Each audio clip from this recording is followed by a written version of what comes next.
estate business. My name is Thomas Hyman, and I'm the founder and CEO of Realty Partners.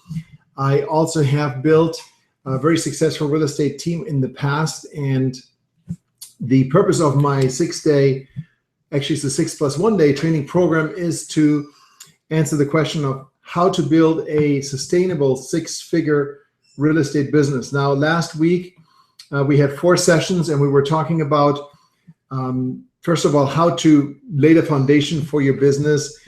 What does it mean to have a 6-figure business?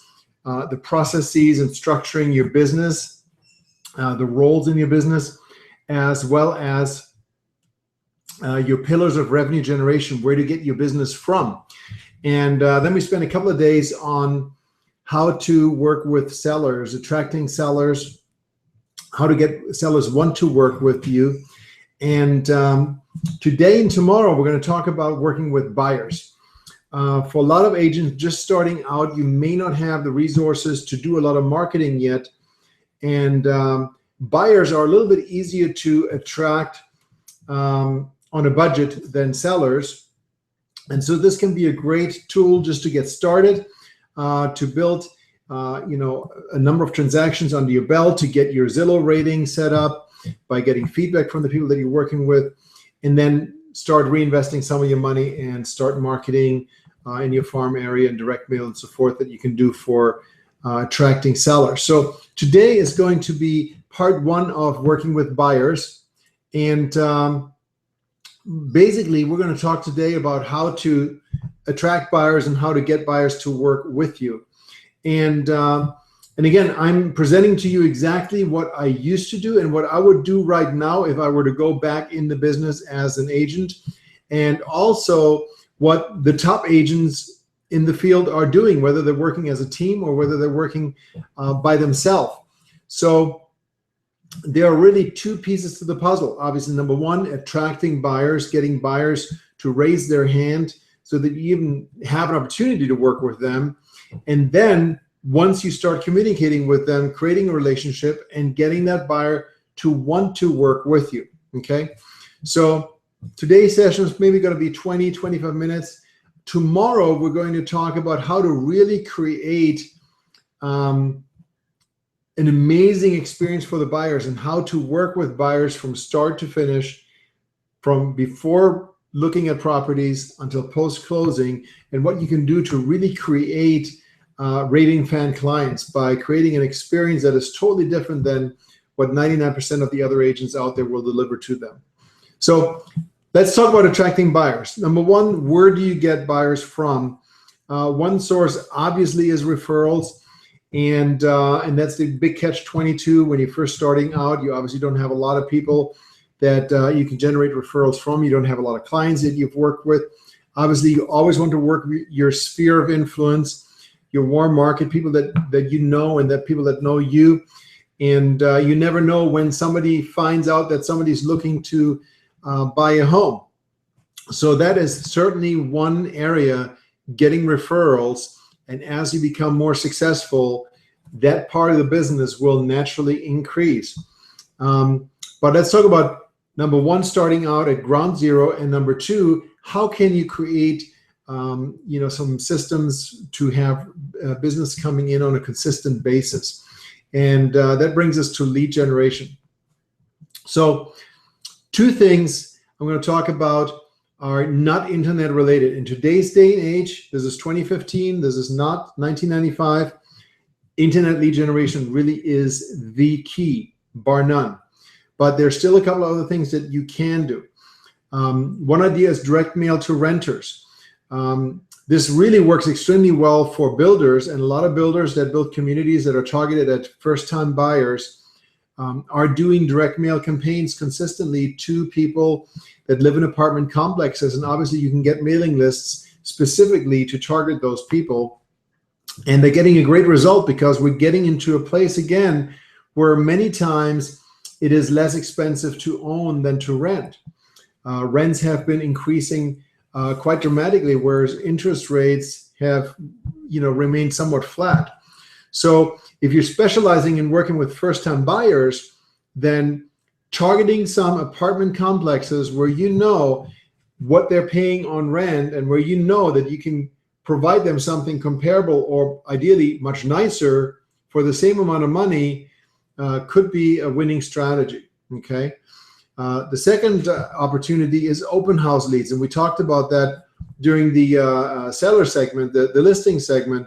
But open houses, if done well, if done aggressively with massive signage, can be very, very powerful lead generators. And if you yourself do not have any listings, then maybe you have people in your office that will be more than happy to let you do open houses for them. So open house leads are a very, very powerful way to get buyer leads as well, but you need to be strategic and aggressive about them. So if all you do is sit in the house and put down 1 or 2 signs, odds are you're going to be sitting at the house and maybe 1 or 2 people come by, most likely neighbors. Okay. But if you promote the open house properly and aggressively, and you put out 30, 40, 50 plus signs, then you can get a totally different experience. Again, the vast majority of your leads are going to be internet-based leads. And there are basically 2 kinds of leads that you can obtain, that you can generate. The first one is purchasing leads from companies like Zillow, like Realty.com, Realtor.com, and Trulia, and there are others out there. And for the most part, those leads are shared leads, which means that when somebody registers with them, then they submit that lead data out to anywhere between 3 and 5 other agents. And so, whoever responds the fastest and first has a connection with the person is going to be able to probably, do something with that lead. The second kind of lead are leads that are generated driving traffic to your website. So here you have pay-per-click marketing, Google AdWords, Craigslist, and Facebook. Facebook is a very, very powerful lead generator, where you can do Facebook ads and target them to very specific age groups, demographics, geographics, and have them drive traffic to your website. And if you have an effective, powerful lead generation, lead capturing website, such as Commissions Inc., which is what we use, or Boomtown, or Tiger Leads, or any of the high-end IDX lead generation, lead capture websites, then you can get some very, very good results. Now, if you just get a $50 or a free or $100 website, you're probably just going to waste your money. And you really have to think in terms of the cost of lead generation. If it's going to cost you, let's say, between $10 and $20 for every click-through lead generated in your website, and you have a cheap website that is not going to be effective in capturing that lead, then you're just, being penny-wise and pound foolish. Okay, so the 3 variables in online lead generation when it comes to pay-per-click, Facebook, etc., Google AdWords, is number 1, the cost per click to get someone to come to your website. The second item is the conversion rate of that person. So if you have 2 websites, and with one website, you're going to send 10 people to that website and you get 1 registration, and with another website, you send 10 people to their website and you get 2 registrations, then if the cost for the click, the cost for the visit is the same, then obviously the website that gets 2 registrations is going to be twice as effective, and your cost per lead is going to be half.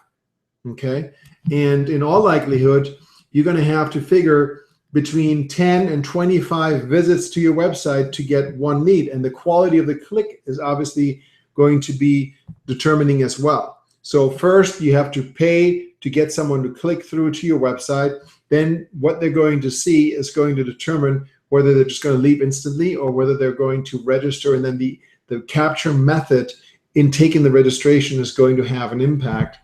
And then number 3, once the person registers, what happens with that? If that person registers and you get an email 5 minutes later or 10 minutes later, and then you don't get to look at that email, because you don't check your email but every hour, then you're probably wasting your money compared to someone that registers and you actually have a system calling them and calling you and connecting the call within minutes of the registration. Completely different outcome. So again, those are the two ways to generate leads online. Number one is to buy the leads using Trulia, Zillow, Realtor.com, subscribing to the leads, either shared leads. You and 5 to 10 other guys are going to get the same lead, or setting up your own IDX lead capture website and then driving traffic to that website using targeted marketing, pay-per-click. And with pay-per-click and Facebook marketing, you don't want to drive traffic to your main web page.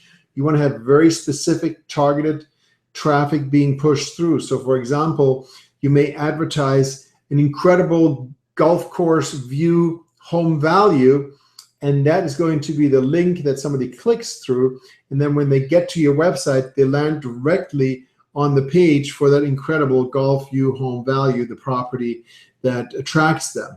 And if you do that, you're going to get much, much, much better capture rate and conversion rate than if you just send them to your main website that has absolutely nothing to do with that great golf view property. So it requires some science, it requires some testing, but those are the two ways you can go about it.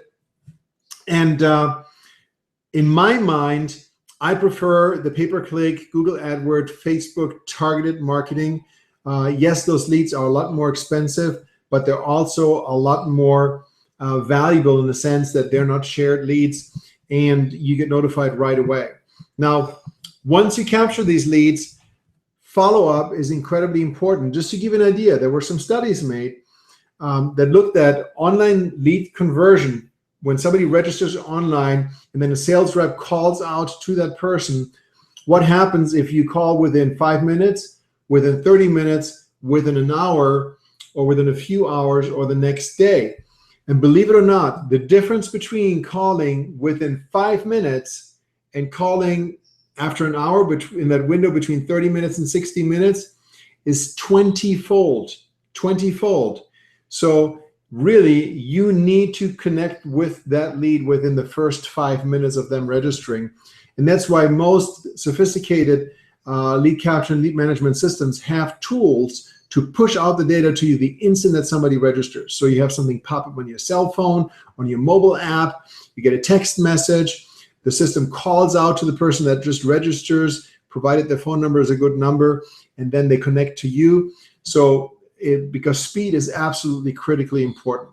I mean, you know yourself, when you're online and then you're forced to register somewhere, I mean, you're obviously interested in that information, and that's why you decide to register. And many times you give your right information, but if somebody then circles back to you an hour later, the next day, out of sight, out of mind, it's too late. You've already moved on mentally. You're not in that mindset of looking for property, and odds are you've probably been looking at a bunch of different sites, and whoever gets back to you the first and connects with you is most likely to get the business. And NAR, the National Association of Realtors, did a study on that, and they found that the vast majority of buyers will work with the first agent that they actually make a connection with. So let's talk about the psychology of the buyer. You're spending money on lead generation, and you have people rolling in, whether they're open house leads, or whether they're people that respond to a direct mail campaign, or whether they're people that come to you through online marketing campaigns. And first of all, the same thing that holds true in a offline scenario, meaning at a store, also holds true when it comes to the online world. And that's number one. People don't want to be sold. I mean, what is the automatic response when you walk into a store and a sales rep comes up to you and asks you, hey, how can I help you? Or, is there anything that I can help you with? Or, is there something I can do for you? And the automatic response is, oh no, I'm just looking. So even though you may be looking for something specific and you're actually interested in buying something, people don't want to be bothered. when I go to Best Buy because I'm interested in comparing some things, or I'm looking at something, personally, I'm just like like a laser beam going straight through exactly where it is that I want to go, and I don't want to be bothered or bugged by anyone. So if a sales rep walks up to me, is like, I'm just deflecting. I'm sorry, no, I'm fine. I'm just looking, and it usually, I would say 9 out of 10 times, it'll be me that initiates the contact when I do want to get some additional information. Okay, and 1 out of 10 times, there is actually a smart, persistent sales rep that will come to me and just casually start a conversation about something that I'm looking at, and establish rapport. And then once rapport is established, find out what I'm looking for, and then I'm willing to talk to them. And afterwards, virtually every single time, I'm actually thankful that they actually helped me, because I did get some value information from them. So online buyers are exactly the same way. When you're calling them, when you're reaching out to them, or when you're connecting with them, they don't want to be sold by you. And so an approach of, hey, I noticed you looked at our website, and what are you looking to buy, is not going to be the smartest approach in working with these buyers. The key really today, especially with social media, is that you have to create a relationship, and you really have to focus in on how can you help that person, and how do you elicit in the first place from someone what it is that they're looking for. How can you help them? What is it that, what are their needs?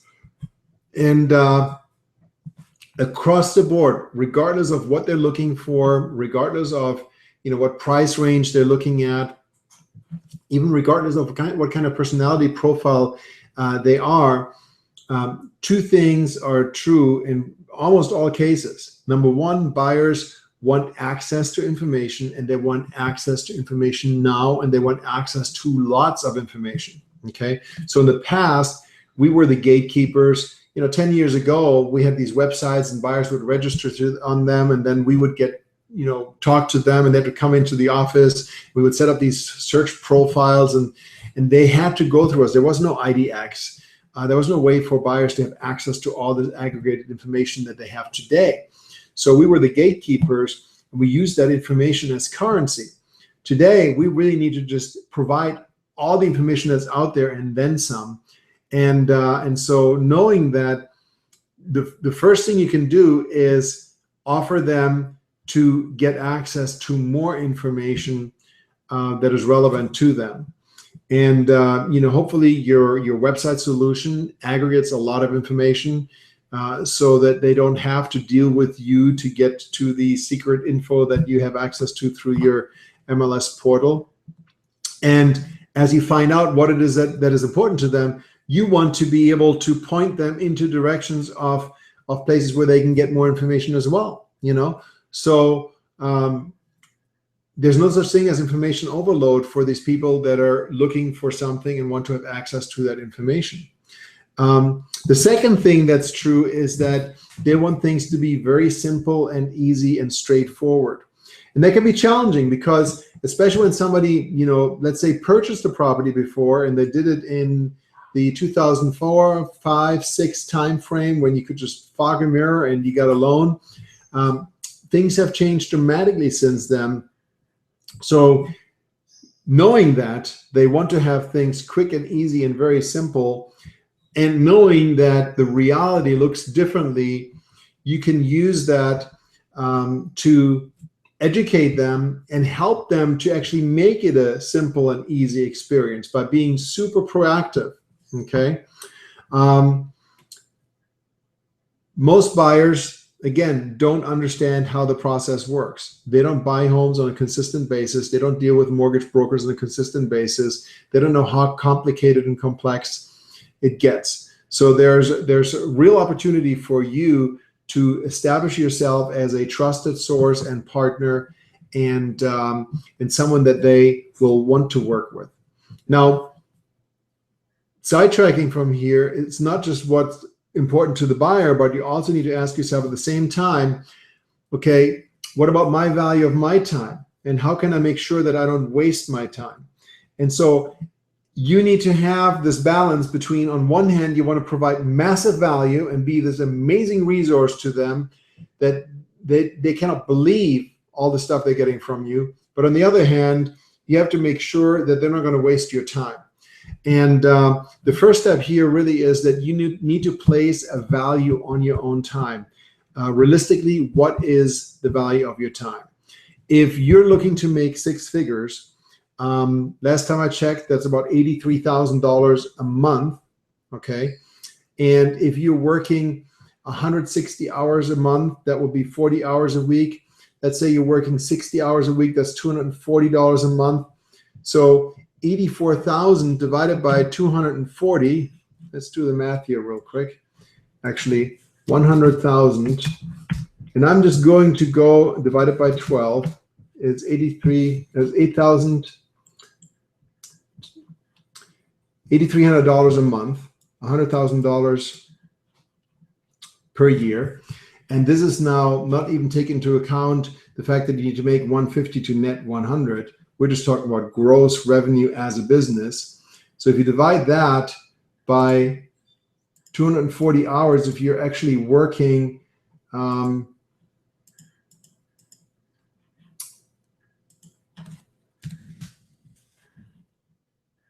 actually working 60 hours a week, which, you know, most don't. Some work more, but let's just be realistic. But if you did do that, that would mean each hour of those 60 hours is worth $34.72. Okay.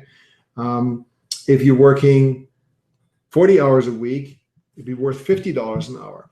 If you want to make $500,000, then multiply that by 5, and each hour is worth $250. So you need to establish a value for your time. And then, you know, the time that you're running around, spending time with buyers out in the field and looking at properties and pre-planning things versus the administrative time that you're not working with buyers, you may find that you need to spend 1 hour out in the field for every hour that you're in the office. So that means you need to make twice as much money for every hour in the field. So you really need to be able to justify your time and ensure that you get billed for that time. You know, if you're an attorney, there's a reason why you're going to bill $200, $250, $500 an hour. As a real estate agent, in essence, you need to think that same way. And, you know, tire kickers, people that are not committed to you, aren't going to help you in building a successful business. So as a successful real estate agent, how do you deal with it? The answer is buyer agency and commitment, okay? I don't know of any successful, and by successful, I'm gonna say now somebody that does 50 plus transactions per year. I don't know of any successful agent that does significant volume of buyer business that does not use buyer agency, okay? Some people charge a retainer, some people don't, and it's totally up to you. It's really all about the value that you create. But the buyer agency agreement is an absolute must, and it's all about commitment, okay? So I'm going to do all these things for you, Mr. Buyer. I'm going to do all of these things for you, Mrs. Buyer, and I'm not going to charge you anything for it. It's going to, you know, not going to come out of your pocket. The seller, in essence, is going to pay for it. However, I do need your loyalty. So I need your commitment that you're going to work with me and that you're going to follow the process and that you're going to do certain things so we can come to a successful outcome. Is that okay? And commitment, you know, has to be earned. You cannot just meet someone and without creating any kind of value, tell them that, listen, if you want to work with me, then this is what you need to do. Unless your reputation precedes you and you are someone that is truly sought out, that is just not going to work. And in that case, if you do have a reputation that precedes you, you create value to earn that reputation. But you need to create massive, massive value. And the value is created three ways. Number one, during the process of communication and building a relationship before you actually get face-to-face with the buyer. Number two, through your buyer presentation when you're actually sitting down and meeting with that buyer and talking to that buyer. And then number three, the entire process moving forward from there, where you're reinforcing what an awesome experience it is to work with you, how lucky they are to work with you as opposed to anyone else. So it all comes back to having a standard of excellence and being committed to being outstanding. If the buyer does not feel, oh my God, how amazing, how lucky am I to work with this person, if their experience is going to be exactly the same as it is with anyone else, then why the heck should they be loyal to you? Okay. So buyer agency is a must. In Florida here, the state, there's a FAR, buyer agency agreement, that you can use. Maybe your broker has a buyer agency agreement, but it basically says that you, the buyer, are going to work exclusively with me. And if you're going to buy anything while we are working under buyer agency agreement, I'm going to get paid. And if you don't like my services and for some reason you feel that I'm overpromising and under-delivering, then of course you can cancel at any time. But if you do cancel any homes that we looked at together, I'm still going to get paid on. Okay. So how do you go about enticing a buyer? How do you get a buyer to want to work with you under buyer agency agreement? And this is where a lot of agents are having a tough time, and a lot of agents are afraid to ask for buyer agency because they don't want to lose that buyer that is working with them that's potentially worth $5,000 or $10,000 or $15,000. And the mistake most buyers do is when they talk to a buyer, say, listen, the way we work is that we work with buyer agency under buyer agency agreement, and you're going to have to sign this thing, okay? And there's no value created, there's no relationship built, and the buyers are going to be, wait a second, I'm not going to sign anything. Imagine you're walking into a store, imagine you're walking to Best Buy, and the first thing that happens is somebody walks up to you with a clipboard with a contract, and you need to sign a contract before you can go any further. That's not going to work. So you need to go about it the right way. And the key to a buyer agency is really twofold. Number one, the opportunity to give the presentation, and then number two, the presentation itself. So let's talk about that. When you go to a listing appointment, 9 out of 10 agents are going to have a listing presentation. Most of them will have rehearsed it. So let me ask you this. How many of you actually have a buyer presentation? An actual presentation, a PowerPoint, whatever, that you use to give to a prospective buyer? As a professional, you need to have a buyer presentation. Find someone else's and model it, put something together. But the purpose of the buyer presentation is to build massive value. And you need to create that value before you ever ask for the buyer agency agreement. So here's how I do it. First of all, you need to have an in-person meeting at the office. Today, it's really very, very easy to explain to a prospective buyer. So listen, it's become so dangerous to work as a real estate agent. I don't know if you've read the news. There are sexual assaults, there are kidnappings, there are murders. So our company has a policy that on our first meeting, we have to meet at the office, and we're going to take a picture of your driver's license and just get your bare information so that everyone knows who we're working with. And then moving forward, we can meet directly at the property. That's not a problem at all. But our first meeting, we're going to have to meet at the office. When would be a great time to get together? Okay. And so there are two types of in-office meetings. The first one is either ahead of a showing. So let's say the buyer wants to look at these 3 properties, no problem, but it's our first time. So let's meet at the office and then go from there. Okay. Or it's a meet and greet. You're working with someone, you're talking to them, you build a relationship, you've created rapport, and they're really not ready yet. I mean, they're 3-6 months out. Maybe they need to get their credits figured out and some things worked out so that they get ready. But been talking to them multiple times, and be a great opportunity. Listen, why don't we just get together at the office for coffee? Let me show you how we work, and we also have a home buyer kit that I can give to you that really will help you in your process. And for example, we work with an amazing mortgage person, Vet Claremont team, and they have a home buyer kit that every buyer gets. So it's a great resource, and so you can use that as a reason for getting together at the office. Once they show up at the office, you have a conference room reserved. Let's have a seat. Do you want to have a cup of coffee or drink? And let me go ahead and get a copy of your driver's license. And you get that and say, you know what? Let me just take 5 minutes and show you how we work. So you can get an appreciation for it before we head out to the properties, because there are 5,000 agents in our board, and the way we work is completely different from the way anyone else works. And I don't know if you've worked with other agents before, but I just want to go through this real quick, if you don't mind. And of course, they're not going to have a problem with that.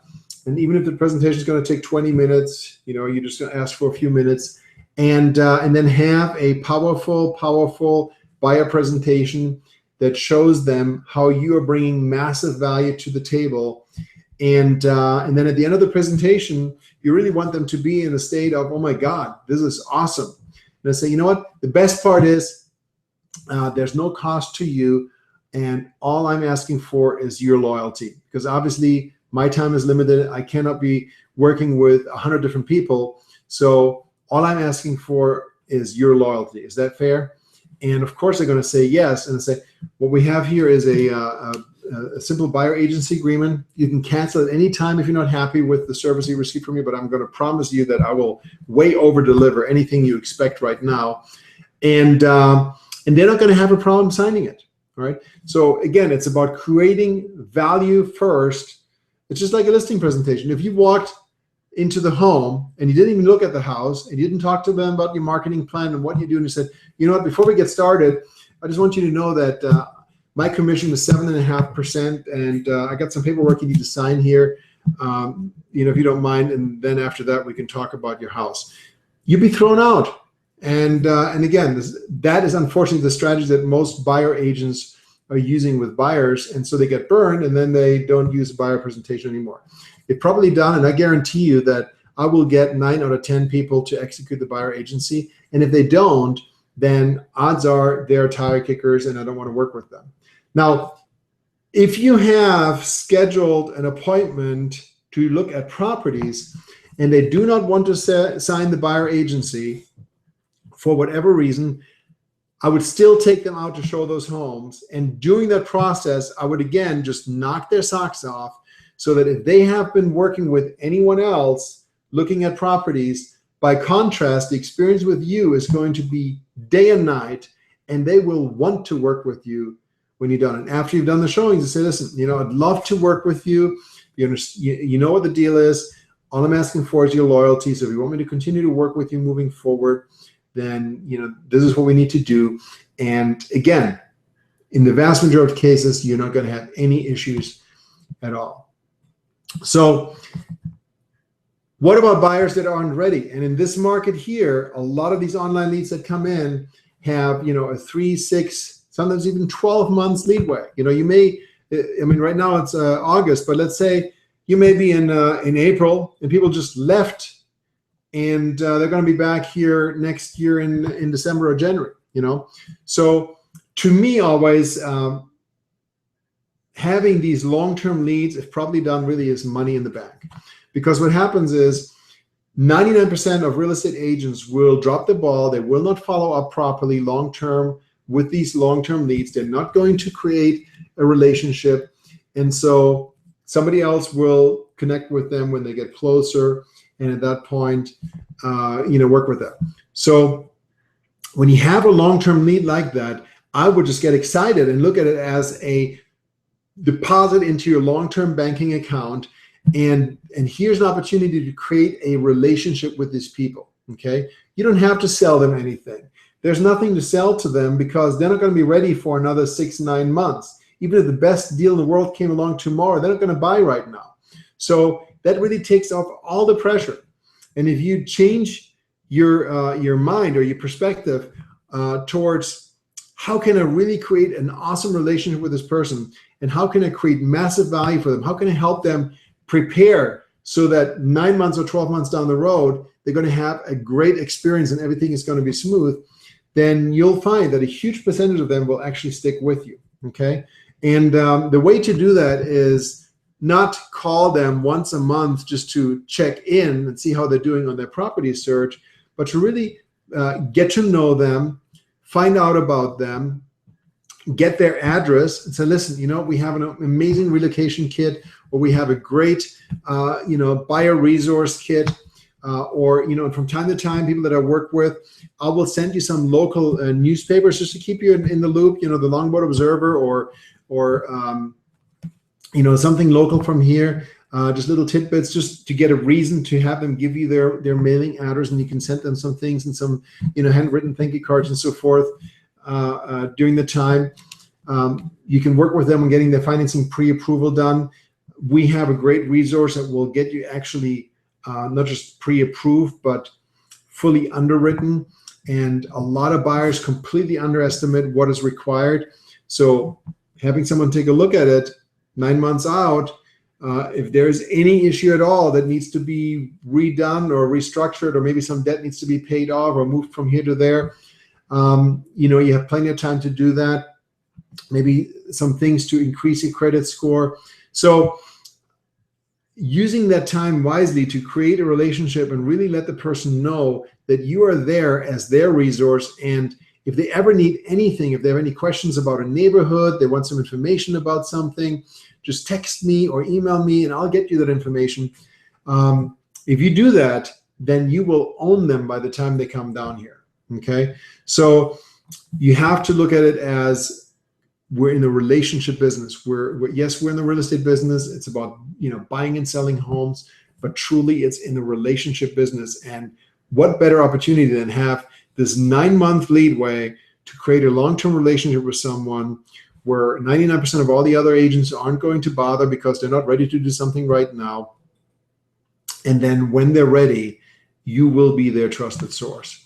So I hope this gave you some information, and I went over, it's now 37 minutes into it, but I just wanted to cover that. It's so important. So again, to recap, to attract buyers, the vast majority is going to be internet. We're in the 21st century here. So, but there are open houses, there's direct mail, there's some other things, but the vast majority is online lead generation. If you can at all, have a great website and drive traffic to that website. Buyers don't want to be sold. They want to have access to information now, right now, immediately, as much as possible, on their terms, when they want it, how they want it, and they want things to be simple and easy. And you need to protect yourself by utilizing buyer agency. You cannot afford to waste your time. You're a top-notch professional. You're providing outstanding value. You need to communicate that to the buyer and let them know that, listen, in order for me to work with you, I would love to work with you. I would love nothing more in the world than to work with you, but I'm going to need your loyalty. And if you're not willing to do that, then unfortunately I can't work with you. And you need to use your time wisely.